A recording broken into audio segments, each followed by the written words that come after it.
मेरी मामी बहुत खूबसूरत और नौजवान थी। वह घर में अकेली रहती थी और मुझे अपने पास बुला लेती और अपनी तन्हाई मिटाती थी। मैं भी खुश होकर मामी के पास चला जाता और उसके साथ कुछ हसीन लम्हे बिताता। एक दिन मामी ने मुझे अपने घर बुलाया। मैं भी खुश होकर मामी के घर चला गया। मैं जैसे ही मामी के घर पहुंचा तो मामी वॉशरूम से नहाकर बाहर आ रही थी।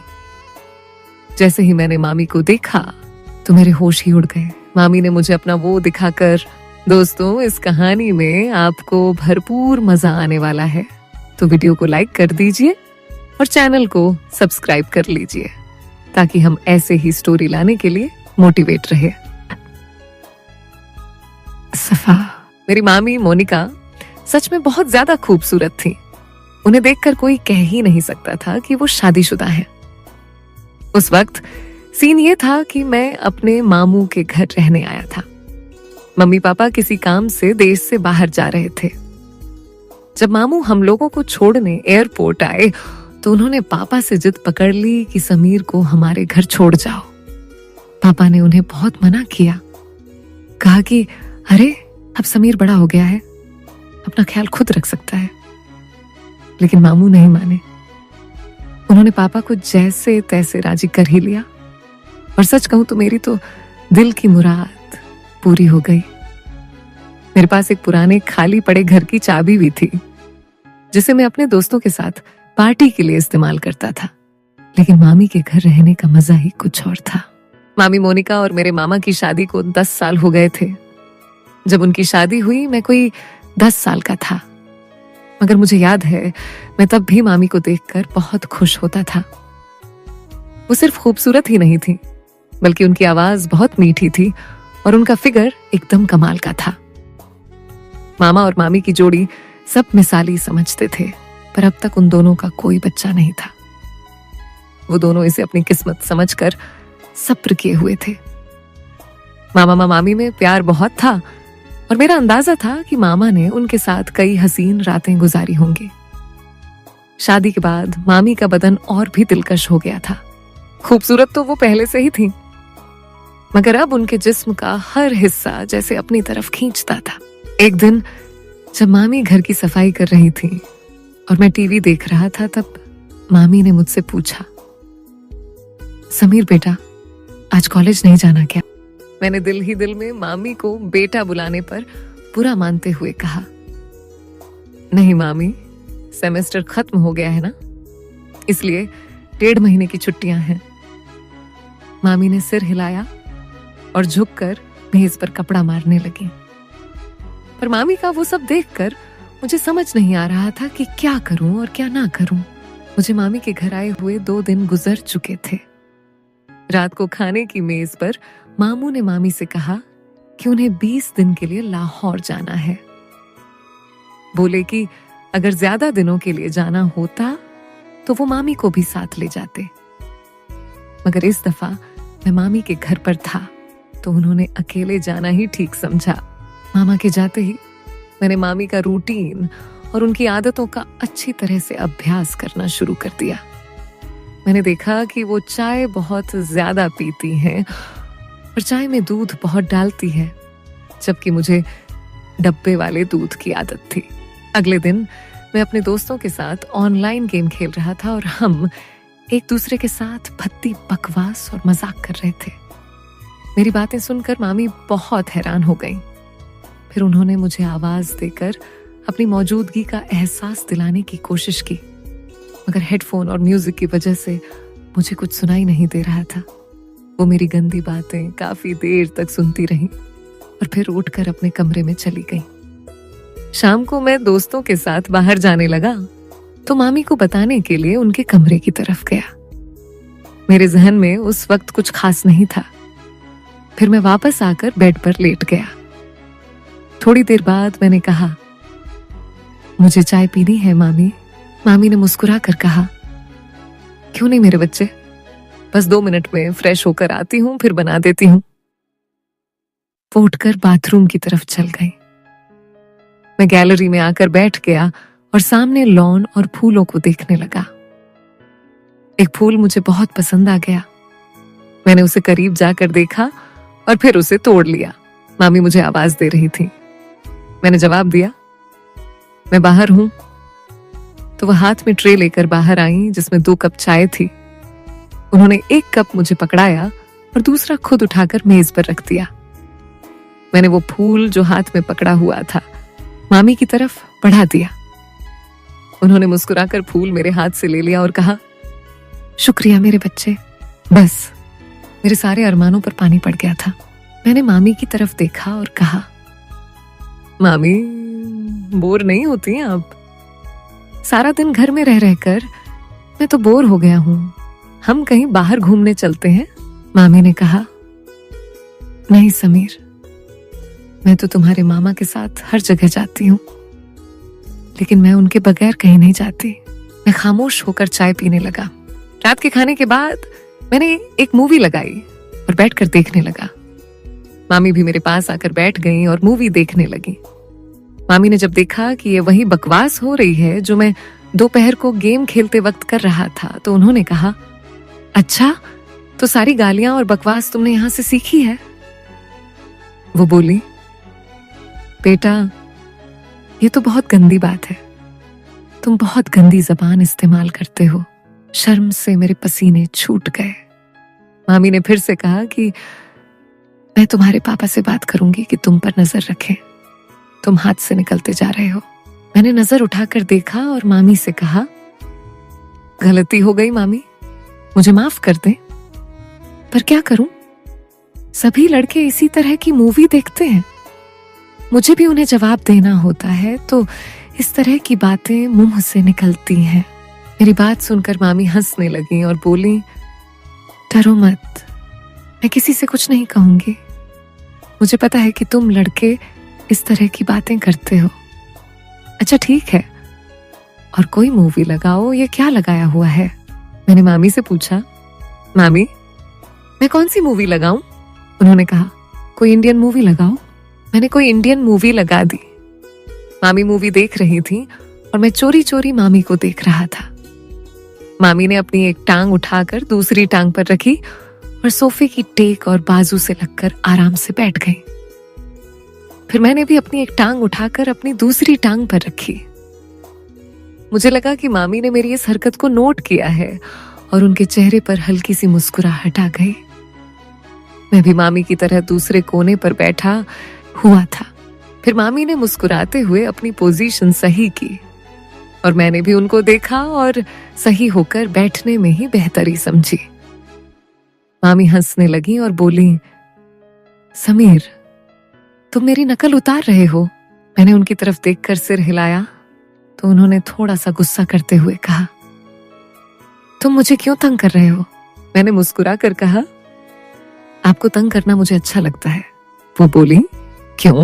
मैंने फौरन कहा, कितने दिन हो गए हैं, ना किसी की डांट खाई है, ना किसी से जूते, ऊपर से आप बहुत ही बोर हैं। मेरी बात सुनकर उनके माथे पर बल पड़े थे। उन्होंने कहा, समीर, क्या मैं वाकई बोर हूं? तो मैंने कहा, पता नहीं, अकेला रहकर मेरा क्या होगा? मामी ने मुस्कुराते हुए कहा, तुम्हें मार खानी है तो मैं देती हूं। वो मुझे कोई मासूम सा शरारती बच्चा समझ रही थी और ये बात मेरे फायदे की थी। शायद इसी तरह की फिजूल बातें करते करते मामी मेरे काफी नजदीक हो गई। जब रात के 11 बजे उनके मोबाइल पर मामू का फोन आया, वह उठकर अपने कमरे में चली गई। मैंने भी थोड़ी देर मूवी देखी और टीवी बंद किया और अपने कमरे की तरफ जाने लगा। तभी मुझे मामी के कमरे से मामी की आवाज आई, यार, बहुत मिस कर रही हूं आपको। पता नहीं कैसे गुजरेंगे ये दिन, पता नहीं दूसरी तरफ से क्या कहा गया, मगर जो बात मामी ने कही थी वो मेरे लिए किसी सरप्राइज से कम नहीं थी। सुबह मैं जल्दी उठा और फ्रेश होकर किचन की तरफ गया। किचन में कोई नहीं था। मैंने मामी के कमरे की तरफ जाकर देखा तो दरवाजा बंद था, यानी मामी सो रही थी। मैंने किचन में जाकर अपने लिए चाय बनाई और फिर कुछ स्लाइस गर्म करके मेज पर बैठकर नाश्ता करने लगा।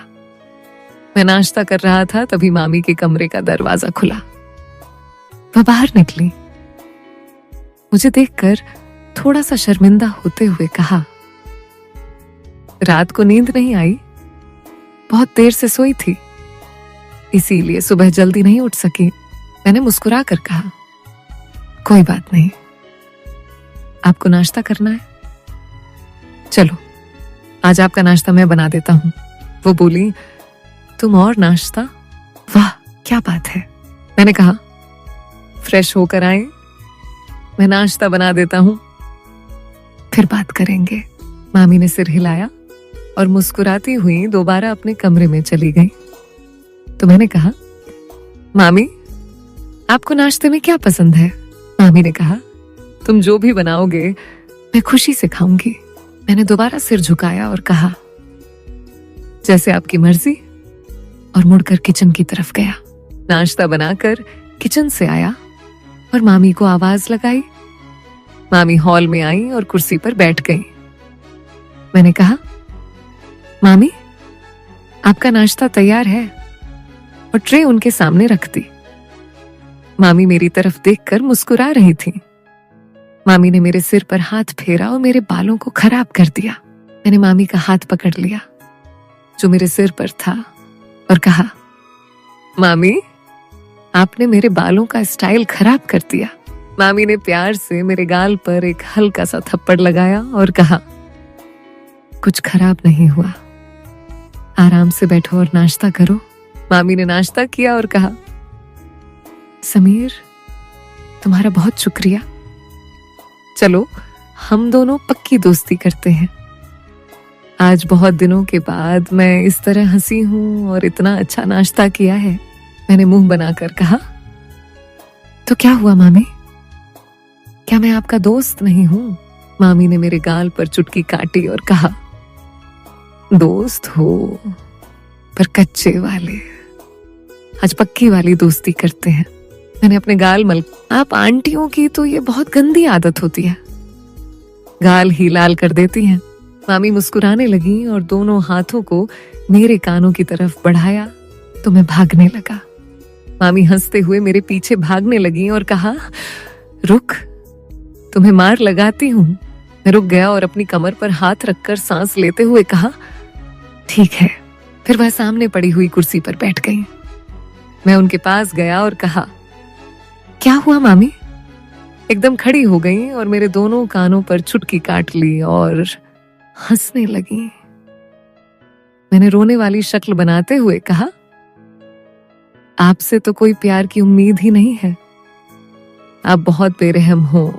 मामी ने हंसते हुए मुझे देखा और जहां मुझे चुटकी काटी थी वहां प्यार करने लगी और कहा, सॉरी यार। मामी मुझसे अलग हुई और कहा, अच्छा मैं चेंज करके आती हूँ, फिर मार्केट से वह सामान ले आना है वो ले आते हैं। मैंने कहा, ठीक है, मैं भी चेंज कर लेता हूँ, शायद कोई लड़की मेरे जाल में फंस जाए और मेरे भी मजे हो जाए। मामी ने मुस्कुराते हुए एक थप्पड़ मेरी कमर पर लगाया और कहा, समीर थोड़ी सी तो शर्म करो। मैंने हैरानी से कहा, किस चीज से? मामी ने कहा, अपने इस तूफानी हरकतों से। मैंने कहा, यार जिंदगी में थोड़ा सा मजा भी होना चाहिए, वरना तो सारी उम्र आप मुझे किसी काम का नहीं छोड़ेंगी। मामी को पहले तो मेरी बात समझ नहीं आई, मगर जब उनको समझ आया तो उन्होंने अपने पांव से जूती उतारी और कहने लगी, थोड़ी सी तो शर्म करो समीर। मैं हंसकर अपने कमरे में चला गया। थोड़ी देर बाद मैं कमरे से बाहर आया और सोफे पर बैठकर टीवी देखने लगा। थोड़ी देर में मामी भी बाहर आ गई। जब वह बाहर निकली तो मेरी सांस ऊपर की ऊपर और नीचे की नीचे रह गई। सफेद कलर की कमीज पर नीचे जीन्स में। मैंने मामी को देखते हुए कहा, मैडम जी का क्या इरादा है?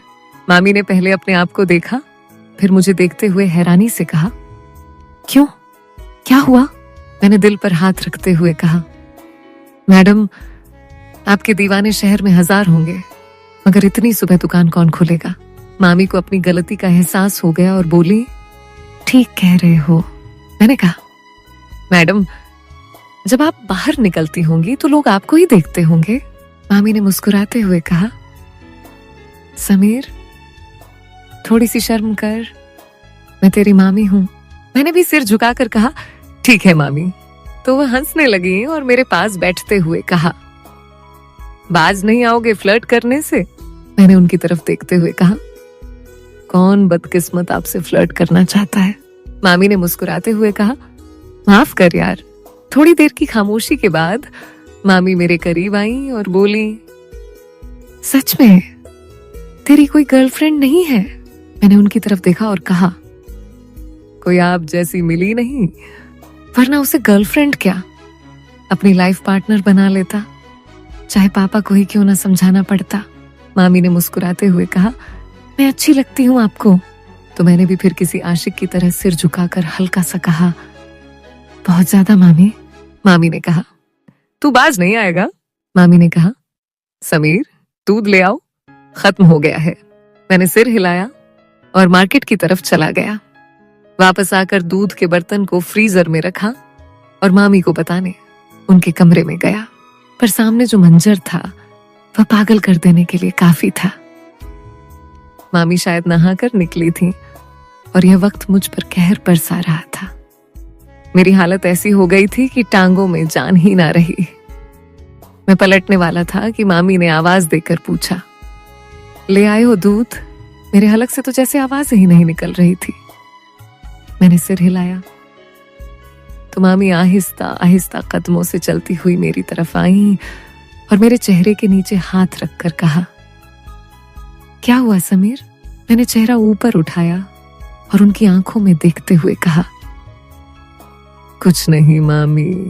मामी ने मेरी आंखों में देखा और कहा, समीर सच सच बताओ, मेरा इस तरह तुम्हारे सामने आना अच्छा है क्या? मैंने सिर हिलाया और दोबारा सिर झुकाकर कहा, अगर आपको लग रहा है कि मैं आपकी तरफ अट्रैक्ट हो रहा हूं तो आप गलत हैं मामी। मामी, आपका जिस्म आपकी मोहब्बत के इजहार का जरिया है, लेकिन यही सब कुछ ठीक नहीं है। मामी ने एक लंबा सांस लिया और मुझे इस तरह देखा जैसे मैं दीवाना हूं। मैंने दोबारा सिर उठाया और कहा, पर मैं यह भी नहीं चाहता कि आप थोड़ी देर के लिए मुझे अपनाएं और फिर जिंदगी भर के लिए मुझे अपने दीदार से महरूम कर दें। मामी के लिए यह बहुत बड़ा निर्णय था। फिर वह एक तरफ बेड पर बैठ गई और कहा, मेरे पास आओ और यहाँ बैठो। मैं आराम से चलता हुआ उनके पास बैठ गया। उन्होंने मेरा हाथ पकड़कर अपने दूसरे हाथ पर रखा और कहा, समीर, जो मिल जाए उस पर शुक्र करना चाहिए। मामी के जहन में क्या चल रहा था और उस वक्त वहां से मैदान जंग छोड़कर भाग जाने वाली बात थी। मैं सुकून से कमरे में वापस आ गया। तभी मुझे लगा कि मामी अंदर रो रही हैं। उनकी सिसकियों की आवाज बाहर तक आ रही थी। मैं दरवाजे के पास गया और कहा, क्या आप ठीक हैं? अंदर से कोई जवाब नहीं आया, बस सिसकने की आवाज बंद हो गई। मैंने फिर पूछा, मामी क्या बात है, आप क्यों रो रही हैं? अंदर से आवाज आई, समीर, मैं थोड़ी देर के लिए अकेली रहना चाहती हूँ, प्लीज अपने रूम में चले जाओ। मैंने कहा, ठीक है, आप ठीक तो है ना? मामी ने कहा, मैं ठीक हूँ। मुझे कुछ समझ नहीं आ रहा था कि आगे क्या करना है। मैं जल्दी से वापस आ गया। फिर कुछ देर बाद मामी भी फ्रेश होकर बाहर आई और मुझसे माफी मांगने लगी। उस दिन के बाद से मैंने मामी का बहुत ज्यादा ख्याल रखना शुरू कर दिया, क्योंकि वह बहुत ज्यादा तन्हाई का शिकार हो गई थी और मुझसे प्यार करने लगी थी। मैंने फोन करके मामू को वापस बुला लिया। मामी जवान और खूबसूरत औरत थी, इसलिए वह अपनी तन्हाई को मिटाने के लिए बहुत ज्यादा तरस गई थी। लेकिन यह शुक्र है कि हम दोनों में इस तरह का कोई भी ताल्लुक कायम नहीं हुआ। कुछ दिन मैंने मजीद मामी के घर गुजार दिए और फिर मेरे मम्मी पापा घर वापस आ गए और मैं अपने घर वापस चला गया। मेरा सभी लोगों से यही कहना है कि हमेशा घर में किसी के सहारे अपनी बहन या बीवी को अकेले छोड़कर ना जाएं, क्योंकि शैतान कभी भी इंसान को बहका सकता है और शैतान के बहकावे में आकर यह गलती इंसान कर बैठता है। लिहाजा ये काम करने से पहले 1000 बार सोचें, क्योंकि आप लोगों के घर टूट सकते हैं। मर्दों से गुजारिश है कि वह अपनी बहन या बीवी को किसी के भरोसे पर छोड़कर ना जाए। तो दोस्तों, अगर आपको यह कहानी पसंद आती है तो वीडियो को लाइक करें और सोना की स्टोरी चैनल को सब्सक्राइब करें और बेल आइकन पर क्लिक करके इसे ऑल पर सेट करें, ताकि आपको नई वीडियो की सूचना तुरंत मिल जाएगी।